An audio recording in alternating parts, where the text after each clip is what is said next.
Single phase series converter. For high voltage applications, two or more converters can be connected in series to share the voltage and also to improve the power factor.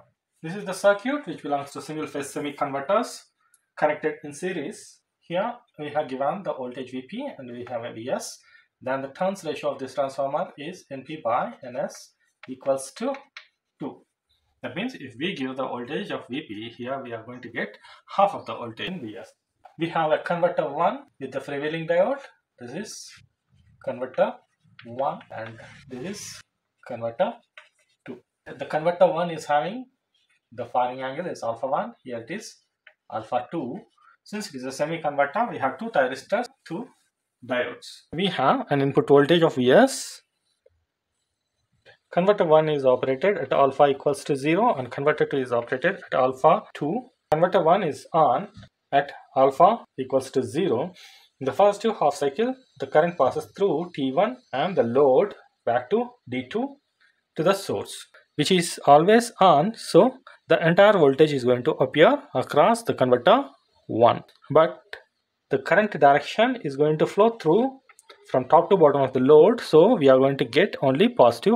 Now the converter 2 is turned on at alpha 2, then the waveform is going to follow the input. T1 dash is turned on, this is T3 dash is turned on, whereas this is T1 and T3. The combination of the voltage V0 is given by V01 plus V02. Then when you add this voltage between 0 and alpha 2, this is going to add up.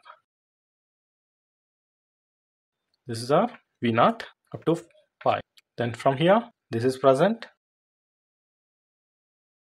Our output voltage. The current I1 is present until pi in a positive, and then a negative current will be available. Similarly, I2 is available when this voltage is available.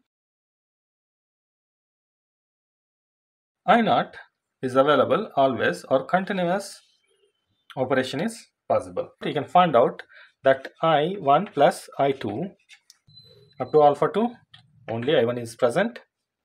At alpha 2 both are present, so add up to pi.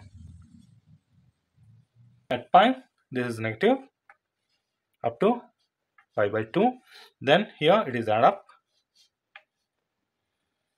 This is I1 plus I2. The average output voltage of a semiconverter, we have already found out that VDC1 is given by Vm by pi 1 plus cos alpha 1 for semiconverter. Similarly, average output voltage for VDC2, then you are going to get Vm by pi 1 plus cos alpha 2. Then VDC, the average output voltage is given by Vm by pi 2 plus cos alpha 1 plus cos alpha 2. Then VDC is maximum. Then cos alpha 1 equals to 1, cos alpha 2 equals to 1. Then you are going to get 4 Vm by pi. Then normalized output voltage Vn equals to VDC divided by VDC max. For our case, we have considered alpha 1 equals to 0 and alpha 2 remains. So this will become Vm by pi 3 plus cos alpha 2.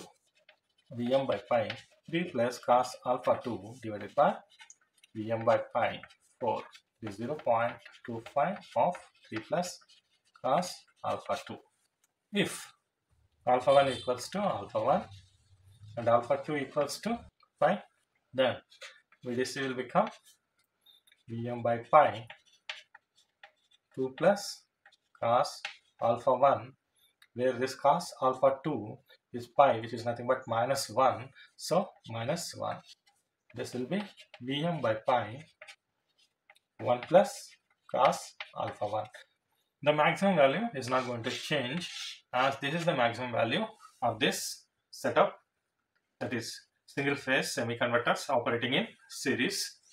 Then V normal is given by this value Vm by pi 1 plus cos alpha 1 divided by 4 Vm by pi, which equals to 0.25 1 plus cos alpha 1.